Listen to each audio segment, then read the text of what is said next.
मला सर्दी झाली का मला हे काम तर नक्कीच करावं लागतं. नेहमीच माझ्यासोबत असं होतं. आता काय ते तुम्हाला सांगतेच. तर नमस्कार मंडळी, मी मनीषा आणि आज ना सकाळी सकाळी बनवली होती इडली. आता इडली तर खायला खूप आवडते, पण तिचा किती तामझाम असतो सगळ्या बायकांना माहीतच आहे. आणि त्यात थंडीत इडली बनवायची म्हणजे अजून जास्तच टेन्शन असतं. पीठ फुगतंय की नाही आणि चांगली बनते की नाही.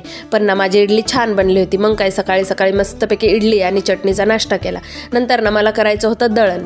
आता ना दळण करायचं आहे, पण ना आता हे गहू शेवटचे राहिलेले आहेत, त्यामुळे ना याच्यात काही किडे झालेले आहेत आणि हे साफ करताना ना बाप रे बाप खूप त्रास होतो. आणि त्यात मला झालेली आहे सर्दी. मग काय बघायलाच नको, अजून त्या धूळमिट्टीने अजून नाक पॅक होऊन जातं.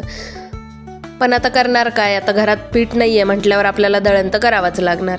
म्हणूनच ना गहू काढले होते कोठीमधनं आणि म्हटलं थोडा वेळ उन्हाला टाकते, म्हणजे त्यातले जे काय एखादा अर्धा किडा आहे तो पण निघून जाईल आणि नंतर मला दळण करणं सोपं होईल. म्हणूनच असे गहू घेतले आणि मस्तपैकी मोकळ्या अंगणामध्ये टाकले होते. बाकी तुमच्या घराला असं अंगण आहे की नाही नक्की सांगा. सिटीत राहून गावाकडला फील घेता येतो मात्र बरं का. नंतर ना मग ना मी नाही तुरीच्या शेंगाचे दाणे काढत होते. म्हटलं की ते ऑनलाईन खूप सोल्याची आमटी बघितली होती, आपणही ट्राय करून बघावं. आणि हे शेंगा वगैरे ना आमच्या शेजारच्या ताई आहेत ना, त्यांचे सासरे आले होते तर ते घेऊन आले होते. मग त्यांनीच हे हरभरा तुरीच्या शेंगा वगैरे आणून दिल्या होत्या. बस आजच्या